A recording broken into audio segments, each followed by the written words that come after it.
जब इंसान के कंधे पर पूरे परिवार की बिखरी हुई दुनिया का बोझ होता है, तब हर एक दिन किसी इम्तिहान से कम नहीं होता। सूरज उगने से लेकर ढलने तक संघर्ष की एक अंतहीन कहानी चलती रहती है। यह कहानी है राघव की, जिसकी उम्र महज 24 साल थी, लेकिन उसके माथे पर पड़ी लकीरें और आंखों में छिपा गहरा खालीपन ये बयां करने के लिए काफी था कि वक्त ने उसे समय से बहुत पहले बड़ा बना दिया था। राघव उत्तर प्रदेश के एक छोटे से कस्बे के बाहरी इलाके में रहता था। उसके पिता का नाम मास्टर दीनदयाल था, जो कभी उसी इलाके के सबसे इज्जतदार और जाने माने स्कूल मास्टर हुआ करते थे। दीनदयाल अपनी उसूल पसंद जिंदगी और ईमानदारी के लिए पूरे शहर में जाने जाते थे। उन्होंने ताउम्र एक बात सिखाई थी, ईमानदारी इंसान की सबसे बड़ी पूंजी है, बाकी सब मिट्टी है। लेकिन ये विडंबना ही थी कि जिस इंसान ने सबको जीने का सलीका सिखाया, वो खुद अपने अंतिम दिनों में एक एक पाई के लिए मोहताज हो गया। कुछ साल पहले एक भीषण सड़क हादसे में मास्टर दीनदयाल का बायां हिस्सा पूरी तरह बेकार हो गया और तब से वे बिस्तर पर ही थे। घर में चूल्हा जलाने के लिए राघव को अपनी कॉलेज की पढ़ाई बीच में ही छोड़नी पड़ी। घर में एक छोटी बहन थी जिसकी शादी की उम्र हो चली थी और माँ की दवाइयों का खर्च अलग था। गुजारे के लिए राघव ने शहर के मुख्य चौराहे पर एक पुरानी और खस्ताहाल साइकिल की मरम्मत की दुकान, पंचर की दुकान खोल ली थी। वो सुबह सूरज निकलने से पहले घर से निकलता और रात को तारे निकलने के बाद लौटता। उसके हाथ हमेशा काले ग्रीस और लोहे के जंग से सने रहते थे। उसके पास पसीना बहाने के अलावा कोई विकल्प नहीं था। उस इलाके में एक बहुत बड़ा और रईस व्यापारी रहता था, जिसका नाम सेठ धनराज था। धनराज अपने पैसे और घमंड के लिए मशहूर था। उसका मानना था कि इस दुनिया में हर चीज़ खरीदी जा सकती है, चाहे वो इंसान का ज़मीर हो या उसकी इज्जत। शहर के तमाम छोटे व्यापारी धनराज के आगे हाथ जोड़े खड़े रहते थे, क्योंकि हर किसी ने कभी न कभी उससे कर्ज ले रखा था। राघव के पिता ने भी अपने बुरे वक्त में धनराज से 50,000 रुपये का कर्ज लिया था, जिसके एवज में उनकी पुश्तैनी जमीन का एक छोटा सा टुकड़ा गिरवी रखा हुआ था।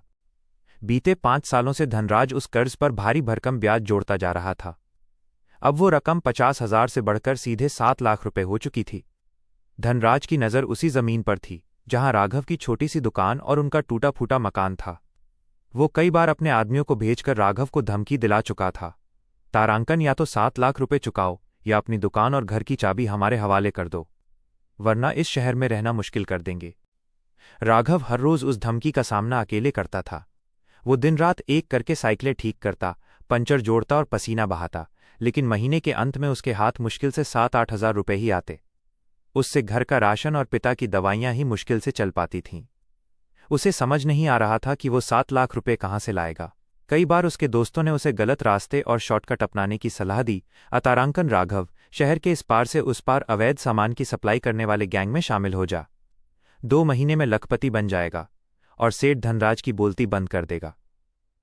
लेकिन जब जब राघव को अपने पिता के वो शब्द याद आते कि पसीने की कमाई भले ही सूखी रोटी देती है, लेकिन सुकून की नींद देती है, तब तब वो अपने कदम पीछे खींच लेता था।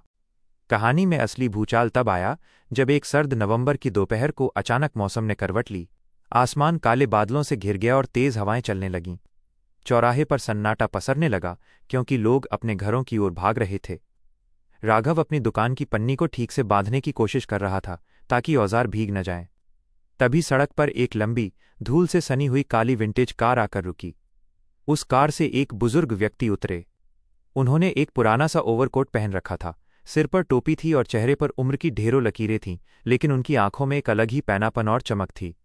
वह बुजुर्ग सीधे राघव की दुकान के पास आए।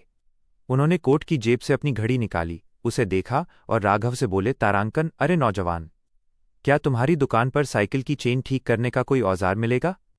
मेरी गाड़ी का स्टीयरिंग तो ठीक है, लेकिन दिमाग के पेच ढीले हो गए हैं। राघव ने उनकी बात पर ध्यान नहीं दिया, क्योंकि वो बारिश से बचने की जुगाड़ में लगा था। उसने अदब से कहा, तारांकन बाबा, गाड़ी की बात हो तो मैं देख दूंगा, लेकिन आप इस बारिश में यहाँ क्या कर रहे हैं? अंदर आ जाइए, भीग जाएंगे। बुजुर्ग शख्स मुस्कुराए और दुकान के कोने में रखे एक पुराने लकड़ी के बेंच पर बैठ गए।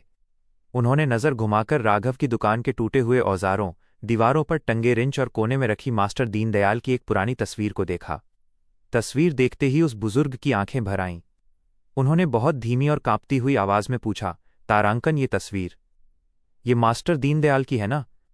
क्या लगता है तुम्हारा उनसे? राघव चौंक गया। इस छोटे से कस्बे में उसके पिता को जानने वाले लोग या तो डरते थे या कन्नी काटते थे। इस अजनबी बुजुर्ग को उसके पिता का नाम कैसे पता? राघव ने संभलकर जवाब दिया, तारांकन, हाँ बाबा, वे मेरे पिता थे। आप उन्हें कैसे जानते हैं? बुजुर्ग ने अपनी जेब से एक बहुत पुरानी, फटी हुई और पीले पन्नों वाली डायरी निकाली। उस डायरी पर मास्टर दीनदयाल के हस्ताक्षर थे। उन्होंने वो डायरी राघव के सामने मेज पर रख दी और कहा, तारांकन, मैं उन्हें तब से जानता हूं जब वे इस शहर के सबसे अमीर आदमी हुआ करते थे और मैंने अपनी जिंदगी की पहली नौकरी उन्हीं के कारखाने में एक चपरासी के रूप में शुरू की थी। तुम्हारे पिता ने ही मुझे लिखना पढ़ना सिखाया था और इंसानियत का मतलब बताया था। राघव का दिल जोर से धड़कने लगा। वो डायरी उसके परिवार की आखिरी पहचान थी जो बरसों पहले कहीं खो गई थी। उसने कांपते हाथों से उस डायरी को उठाया। बुजुर्ग ने आगे कहा, तारांकन, आज से 15 साल पहले तुम्हारे पिता ने शहर के कुछ बड़े रईसों की काली करतूतों और घोटालों के सबूत इस डायरी में दर्ज किए थे। सेठ धनराज और उसके साथियों ने मिलकर तुम्हारे पिता को झूठे इल्जामों में फंसाया, उनकी नौकरी छीनी, उनका सब कुछ बर्बाद कर दिया ताकि वे सच सामने न ला सकें। तुम्हारे पिता ने अपनी इज्जत बचाने के लिए सब कुछ सह लिया, लेकिन कभी वो डायरी उन धोखेबाजों के हाथ नहीं लगने दी। ये सुनते ही राघव के पैरों तले जमीन खिसक गई। उसे वो सच पता चल रहा था जिसके साए में उसका पूरा बचपन और जवानी गरीबी में कटी थी। उसे समझ आया कि उसके पिता को किसी ने हराया नहीं था, बल्कि उन्होंने अपनों को बचाने के लिए खुद को कुर्बान कर दिया था। तभी चौराहे पर अचानक 3-4 बड़ी गाड़ियां आकर रुकीं। उनमें से सेठ धनराज अपने 4 बड़े गुर्गों के साथ नीचे उतरा। उसके चेहरे पर क्रूर मुस्कान थी। वो सीधा राघव की दुकान के पास आया और गरजते हुए बोला, तारांकन, अरे मास्टर के बेटे, आज महीने की आखिरी तारीख है। या तो 7 लाख रुपए नगद निकाल या अपनी इस दुकान पर ताला लगाने के लिए तैयार हो जा, वरना आज तेरी ये दुकान बुलडोजर से रौंद दी जाएगी। आसपास के लोग डर के मारे अपनी दुकानें बंद करके अंदर भाग गए। बारिश तेजी से बरसने लगी थी, लेकिन चौराहे का माहौल एकदम गर्म था। राघव ने गुस्से से अपनी मुट्ठियां भींच लीं। उसने धनराज की आंखों में आंखें डालकर कहा, तारांकन धनराज भाई, पैसा आज नहीं तो कल मैं चुका दूंगा, लेकिन मेरी दुकान और इस जमीन पर गंदी नजर मत डालो। धनराज जोर से हंसा और अपने गुर्गों को इशारा करते हुए बोला, तारांकन, अरे इस भिखारी को इसकी औकात दिखाओ, कल से इसका यहां नामो निशान नहीं रहना चाहिए। जैसे ही धनराज का एक गुर्गा आगे बढ़ा और उसने राघव का कॉलर पकड़ना चाहा, तभी वो बुजुर्ग शख्स अपनी जगह से उठे। उन्होंने अपनी लाठी जमीन पर जोर से पटकी और एक ऐसी कड़क आवाज में कहा, रुक जा पापी, कि वह गुर्गा वहीं सहम कर पीछे हट गया। सेठ धनराज ने गुस्से में उस बुजुर्ग को देखा और चिल्लाया, तारांकन, तू बुढ़ा बीच में कहां से टपक पड़ा? निकल यहां से, वरना तेरी हड्डियां तोड़ दूंगा। बुजुर्ग ने अपने चेहरे से टोपी हटाई, अपना ओवरकोट उतारा और सीधे धनराज के सामने जाकर खड़े हो गए। उन्होंने अपनी जेब से एक सरकारी मुहर लगा हुआ लिफाफा और कुछ दस्तावेज निकाले। जैसे ही धनराज ने उन दस्तावेजों पर नजर डाली, उसका सारा खून सूख गया। उसके चेहरे का रंग पीला पड़ गया और उसके हाथ पैर कांपने लगे। वो बुजुर्ग कोई साधारण इंसान नहीं, बल्कि राज्य के पूर्व मुख्य सतर्कता आयुक्त, विजिलेंस कमिश्नर और रिटायर्ड जज वी.के. सिंघानिया थे, जो पिछले 10 सालों से उस गुप्त फाइल और घोटालों की जांच कर रहे थे जिसके सबूत मास्टर दीनदयाल के पास थे।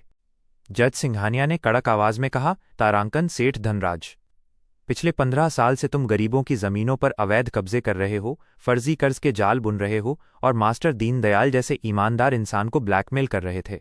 आज तुम्हारा सारा हिसाब चुकता करने का वक्त आ गया है। धनराज घबराकर पीछे हटने लगा। उसने भागने की कोशिश की, लेकिन तभी पीछे से पुलिस की 3 गाड़ियां सा सायरन बजती हुई आ गईं। पुलिस फोर्स ने तुरंत पूरे इलाके को घेर लिया और सेठ धनराज तथा उसके सभी गुर्गों को हथकड़ियां पहनाकर जमीन पर गिरा दिया। शहर का वो सबसे बड़ा रईस और क्रूर व्यापारी आज पल भर में बेबस हो चुका था। बारिश अब धीरे धीरे थम चुकी थी। चौराहे पर जमा भीड़ सन्न होकर ये सब देख रही थी। किसी को अपनी आंखों पर यकीन नहीं हो रहा था कि जिस गरीब राघव को कल तक सब लोग दुत्कार रहे थे, आज उसकी जिंदगी का पासा पूरी तरह पलट चुका था। जज सिंघानिया ने आगे बढ़कर राघव के कंधे पर अपना हाथ रखा और उसकी नम आंखों में देखते हुए कहा, तारांकन बेटे, तुम्हारे पिता की ईमानदारी और संघर्ष बेकार नहीं गया। सरकार की तरफ से तुम्हारे परिवार की वो सारी संपत्ति और उस पर लगा फर्जी कर्ज हमेशा के लिए माफ कर दिया गया है और इस घोटाले के हर्जाने के रूप में सरकार की तरफ से तुम्हें विशेष सम्मान और मुआवजा भी मिलेगा। अब तुम्हें और तुम्हारी बहन को कभी किसी के आगे हाथ नहीं फैलाना पड़ेगा। राघव अपने आंसुओं को रोक नहीं पाया। उसने जज साहब के पैर छू लिए। उसने आसमान की तरफ देखा, जहां बादलों के बीच से सूरज की एक सुनहरी किरण सीधे उसकी उस छोटी सी दुकान पर पड़ रही थी। उसे महसूस हुआ कि उसके पिता आसमान से उसे देख रहे हैं और गर्व से मुस्कुरा रहे हैं। कठिन से कठिन समय में भी अगर इंसान अपनी नीयत साफ रखे और मेहनत का दामन न छोड़े, तो एक दिन वक्त खुद आकर उसकी तकदीर बदल देता है। अब आज का यह गहरा सवाल सीधे आप सभी के लिए है, जिसका जवाब आपको नीचे कमेंट बॉक्स में लिखकर देना है। अगर आपकी जिंदगी में भी राघव की तरह अचानक कोई ऐसा भयंकर संकट आ जाए जहां आपके पास गलत रास्ते से अमीर बनने का आसान शॉर्टकट हो और दूसरा रास्ता ईमानदारी और संघर्ष का हो, तो आप अपनी किस राह को चुनेंगे? कानों कान किसी को पता न चले ऐसा शॉर्टकट, या फिर छाती ठोककर चलने वाला ईमानदारी का मुश्किल रास्ता? हमें नीचे कमेंट करके अपना जवाब जरूर बताएं।